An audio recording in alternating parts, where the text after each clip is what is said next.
Jadi Paulus adalah manusia covenant. Kita juga manusia covenant.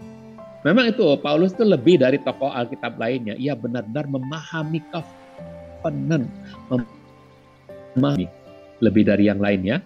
Dalam Kisah 26 ayat 16 dan 18, Tuhan berbicara dan berjanji dengan Saul dari Tarsus yang kemudian menjadi Rasul Paulus. Sekarang bangunlah, berdirilah, sebab untuk inilah aku menampakkan diri kepadamu, yakni menetapkan engkau sebagai pelayan dan saksi, baik untuk hal-hal yang telah kau lihat, maupun untuk hal-hal yang akan kuperlihatkan kepadamu kelak. Aku akan membebaskan engkau dari tangan orang-orang Yahudi dan dari tangan bangsa-bangsa lain yang kepada mereka aku akan mengutus engkau. Jadi Paulus akan datang kepada orang-orang Yahudi, Paulus juga akan datang kepada bangsa-bangsa lain, tapi ada orang-orang Yahudi yang nanti jadi duri dalam daging. Ya, ada orang-orang dari bangsa lain yang nanti akan jadi duri dalam daging Paulus. Tapi itu bukan apa-apa bagi Paulus, sebab Paulus tinggal mengucapkan kata-kata saja. Anugerah Tuhan cukup baginya untuk mengatasi duri-duri dalam daging ini. Jelas ya? Jelas ya? Jadi sekali lagi duri dalam daging adalah orang-orang. Ini sudah dinubuatkan sebelumnya pada waktu panggilan Paulus. Tuhan berbicara dan berjanji dengan Saul dari Tarsus yang kemudian menjadi Rasul Paulus. Ya.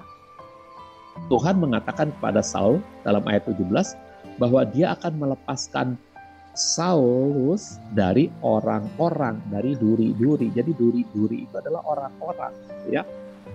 Nah, Paulus benar-benar memahami kovenan perjanjian lama dan kovenan perjanjian baru. Salah satu alasan mengapa Tuhan memanggil Paulus sebagai rasul bagi bangsa-bangsa, ya, bangsa-bangsa lain adalah luas dan lengkapnya pengetahuan Paulus tentang kovenan Abrahamik. Orang-orang Yahudi perjanjian lama itu berada di bawah kovenan Abrahamik. Pemercaya lahir baru berada di bawah kovenan Yeshua HaMashiach. Apa maksudnya? Begini, ya, jelasin lagi. Dalam Galatia 3 ayat 16 itu Paulus menulis begini.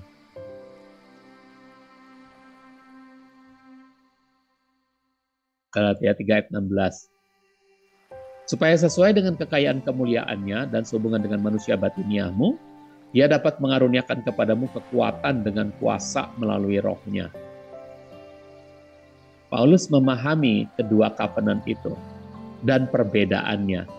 Ia tahu bahwa covenant Abrahamik hanyalah bayangan bagi covenant sempurna yang Yeshua HaMashiach sediakan bagi gereja. Sebagaimana telah dinyatakan sebelumnya, ketika Adam tidak taat kepada Elohim, ia memberi peluang kepada kutuk untuk datang atas bumi. Ketaatan kepada covenant Abrahamik itu menghancurkan efek-efek dari kutuk-kutuk utama. Ya, kalau saudara baca dalam Ulangan 28 itu sangat jelas. Misalnya Ulangan 28 ini coba saya bacakan ya. Saya bacakan Ulangan 28. Bentar saudara ya, ayat 1, 2 saja dan beberapa ayat. Jadi kita harus benar-benar taat tuh dalam Ulangan 28. Ayat 1 ya. Dan apabila engkau mendengarkan dengan baik, mendengarkan itu artinya taat ya, dengan baik suara Yahweh Elohimmu, dan berhati-hati melakukan semua perintahnya yang telah aku perintahkan kepadamu hari ini, maka Yahweh Elohimmu akan menempatkan engkau di tempat yang tinggi mengatasi segala bangsa di bumi. Dan semua berkat ini akan datang kepadamu menjadi bagianmu dan seterusnya sampai kemudian ada kutuk di ayat berikutnya. Ayat yang ke-15. Dan akan terjadi apabila engkau tidak mendengarkan suara Yahweh Elohimmu dengan memelihara sambil melakukan semua perintahnya, ketetapan-ketetapannya yang aku perintahkan engkau pada hari ini, maka segala kutuk ini akan datang kepada engkau dan menimpa engkau. Jadi saudaraku, ketaatan dalam covenant Abrahamik itu akan menghancurkan efek-efek dari kutuk-kutuk utama. Ada banyak kutuk-kutuknya di situ. Kalau kita taat, nggak akan kena, ya. Tetapi ketaatan kita sudah diwakili oleh ketaatan Hamasiyah. Sehingga ada ayat yang mengatakan semuanya itu ditundukkan kepada ketaatan Hamasiyah. Itu luar biasa, saudara-saudara. Ya, itu ayat luar biasa. Nah, memang nggak dibaca di sini ya. Nah, namun sejak PL, pengorbanan yang disahkan dengan darah binatang tidak mampu memberantas atau menghapus semua kutuk. Ibrani 10 ayat 4. Jadi pengorbanan darah itu, darah binatang itu hanya covering saja, hanya kufur saja, hanya menudungi saja, ya, kapar saja, menudungi saja, menutupi saja, tidak menghapus. Nah, pengorbanan Hamasiyah benar-benar menghapus. Itu dituliskan dalam Ibrani 10 ayat 4. Sebab mustahil darah lembu jantan dan darah kambing jantan dapat menghapuskan dosa-dosa. Menghapus itu tidak, menudungi itu iya. Nanti kapan dihapusnya? Dosanya Abraham yang ya banyak istrinya, yang suatu saat dia berkata bohong kepada istrinya, dia bilang, kamu nanti ngaku bukan istriku ya. Itu dosa loh, saudara. Ya, saudaraku. Pada Daud, dosa-dosa Daud banyak. Itu ditudungi, ditutupi. Tapi kapan dosa-dosanya Daud, dosa-dosa Abraham, dosa-dosa Musa itu dihapuskan dari mereka? Ketika Yesua, yaitu Yahweh Sua, itu sudah berkorban di atas kayu salib. Tetelestai. Maka bagi saleh-saleh Tuhan ini, dosanya semua terhapus. Seret pada waktu 2000 tahun lalu, Yesua Hamasiyah berkorban di atas kayu salib itu. Dosa-dosa mereka semua terhapus, saudaraku. Sama seperti yang dia sediakan bagi kita yang percaya. Begitu kita percaya, dosa kita terhapus. Nah, bedanya kita tuh nggak perlu ditudungi lagi, kita langsung dihapus, saudara. Dan kita artinya tidak perlu lagi melakukan hal-hal yang seperti mereka dulu harus lakukan, ketaatan kepada firman. Kita nggak perlu dalam arti begini loh, saudara. Ya, kalau nggak taat, kita akan kena kutuk. Kita sudah tidak kena kutuk. Nah, persoalannya kita bukan taatnya hebatnya kita. Kita bergantung pada ketaatan Hamasiyah. Jadi kalau saudara bisa taat sama perintah-perintah Hamasiyah Yesua, itu karena ketaatan Hamasiyah Yesua. Kita digiring, kita dibawa, kita dibungkus, kita di dalamnya itu ikut terhisab taat, saudara. Jadi saudara selalu ingat bahwa pekerjaan kita adalah mengalahkan pekerjaan-pekerjaan setan. Ya, dosa itu adalah pekerjaan setan. Kalau kita satu saat mungkin tidak taat, kita harus ingat, segera kembali. Kita seharusnya mengikuti Hamasiyah, taat. Kalau Hamasiyahnya taat, kita pasti taat. Tapi bukan taatnya kita yang membuat kita masuk surga.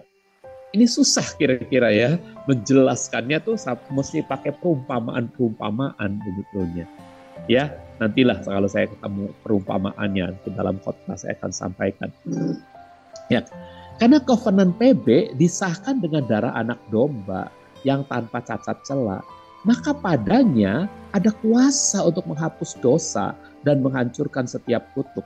Ya, jadi covenant PB ini dipahami sekali oleh Paulus, ya. Kalau Ibrani 10 ayat 4 mengatakan darah domba nggak bisa, tapi darah anak domba Elohim itu pasti bisa menghapus dosa. Galatia 3:13 mengatakan bahwa Yesus membebaskan kita dari kutuk Torah. Hamasiyah telah menebus kita dari kutuk Torah karena rela menjadi kutuk demi kita. Saudara, jangan berkata bahwa kutuk Torah itu artinya Torah itu jahat. Tidak. Torah itu menawarkan berkat dan kutuk, saudaraku. Coba baca Ulangan 28. Ini Torah, saudara.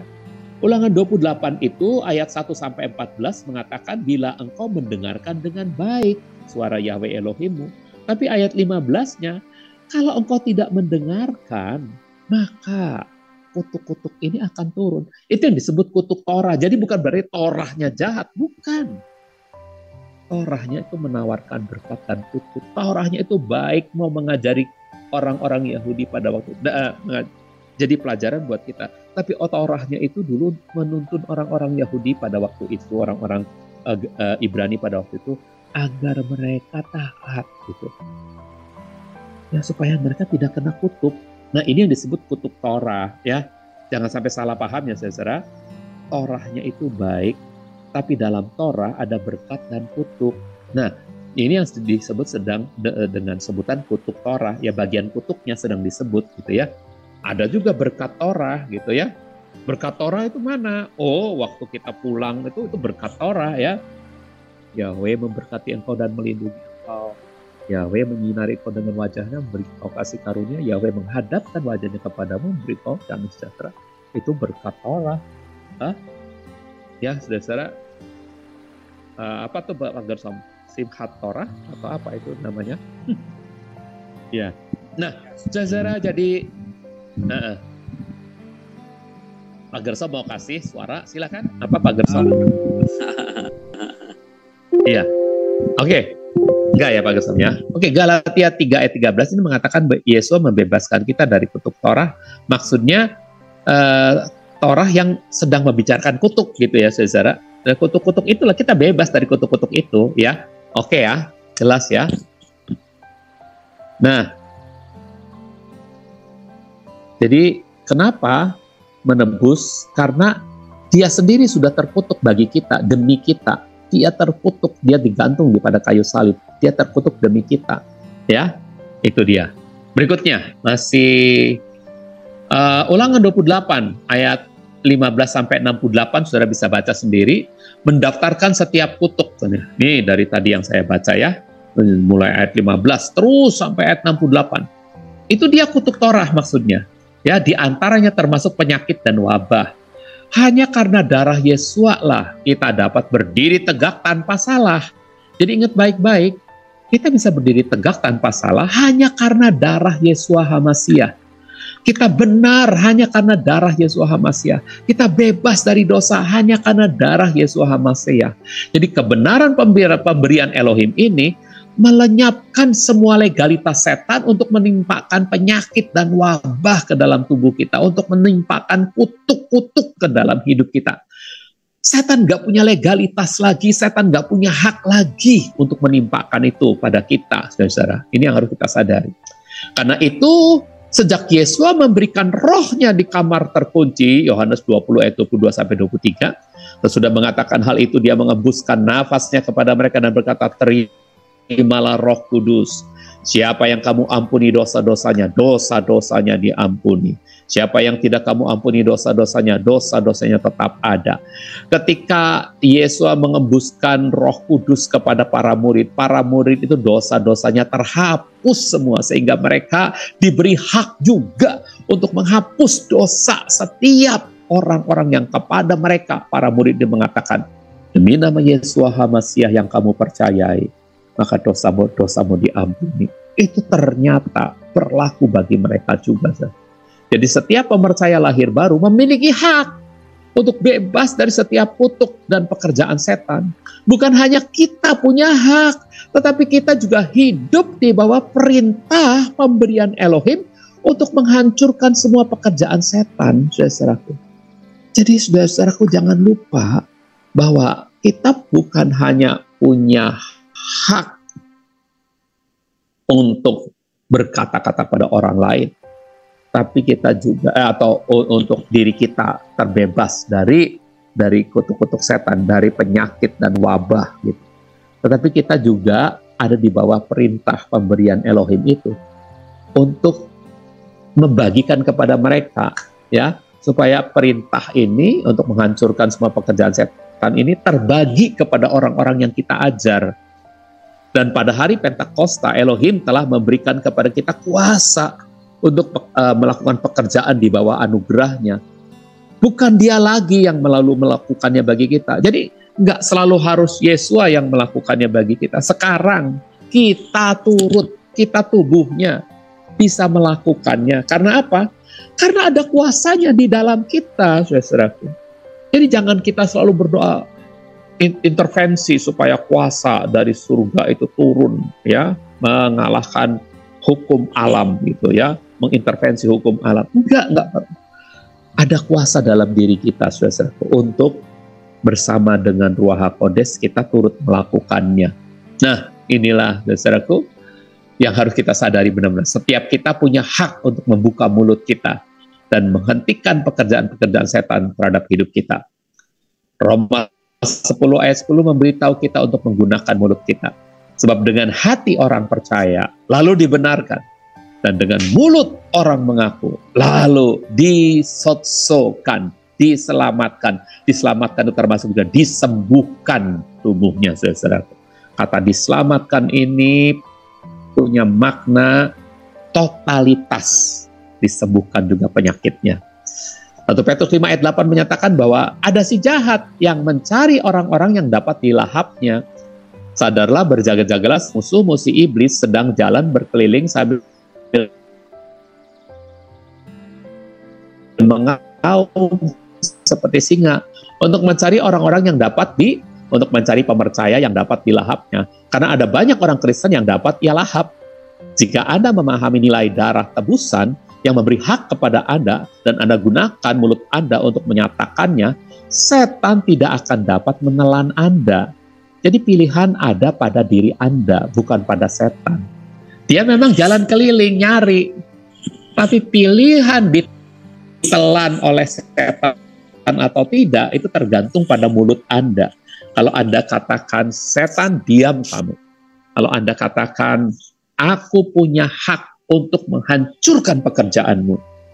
Saudara, Andalah yang berkuasa, Andalah yang bisa memperkatakan perkataan otoritas itu. Dengan mulut kita mengaku, kita percaya, dan maka kita dibenarkan, ya. Dengan mulut kita mengaku, maka kita diselamatkan, ya. Dengan hati kita percaya, kita dibenarkan. Saudara-saudara, jadi ingat, gunakan mulutmu untuk kau buka dan ucapkan kata-kata firman. Oke? Namun jika Anda kurang pengetahuan tentang hak-hak Anda dalam Hamasya atau bagaimana menggunakan hak-hak tersebut, maka setan dapat menjatuhi Anda penyakit, wabah, kemiskinan, kehancuran mental, sakit, dan perpecahan keluarga atau perpecahan gereja. Faktanya, 3 konsekuensi ini seringkali terjadi. Yang pertama, kita kekurangan sumber daya finansial dan kekuatan fisik untuk melaksanakan amanat agung. Boro-boro melaksanakan amanat agung. Untuk keseharian aja kita masih banyak kekurangan. Nah, kenapa? Karena kita nggak menggunakan kata-kata otoritas kita. Yuk kita mulai sekarang gunakan. Saudara, jangan pernah berpikir bahwa pelajaran ini saya sampaikan untuk saudara saja, supaya saudara tahu. Saya ini baru tahu juga pelajaran ini, saudara. Jadi ini pelajaran buat saya juga. Karena saya mengalami dalam pelayanan, ya, kekurangan sumber daya finansial, ya, bahkan kekuatan fisik, ya, untuk kita bisa melaksanakan amanat agung. Dan saudara, ayo kita berkata-kata kuasa supaya sumber daya finansial makin dikuatkan, kekuatan fisik makin dikuatkan, kita bisa melaksanakan amanat agung Tuhan Yesus Hamasya. Amin, saudara. Oke, berikutnya, ketimbang mengkhotbahkan kabar baik tentang kelepasan total, kita justru mengajarkan dan mempercayai bahwa bebas dari pekerjaan-pekerjaan setan hanya bisa dicapai setelah kita ada di surga. Wah, itu nanti kita baru bebas dari setan di surga. Ya, di dunia ini kita masih pakai tubuh darah daging, ada setan yang bisa menggocok kita. Akibatnya kehidupan ini dipandang sebagai percobaan untuk ditahan. Hanya bisa menahan aja, ditahan. Oh, kalau ngadepin pencobaan kamu harus bertahan ya. Ketimbang sebagai peperangan yang kita menangi. Saudara, ini kancah peperangan, saudara harus menangi, bukan untuk bertahan. Kita harus menyerang. Kita harus menangi peperangan ini. Itu konsekuensi yang kedua, ya. Yang ketiga, kita kehilangan gambar kuasa terbesar dan kesempatan untuk mengiklankan bahwa gereja telah diberi mujizat-mujizat. Kita harus memberitahu ke tengah-tengah dunia ini bahwa ada kuasa terbesar dan kesempatan, peluang besar bahwa dunia harus tahu di dalam gereja ada kuasa untuk bekerjanya mujizat-mujizat. Kita harus berikan gambaran ini ke tengah-tengah dunia. Kita harus jadi surat yang terbuka. Kita harus jadi bau harum bagi kemuliaan Yesua. Tapi kita kehilangan konsekuensinya. Kehilangan kesempatan ini, saudara-saudaraku. Ya,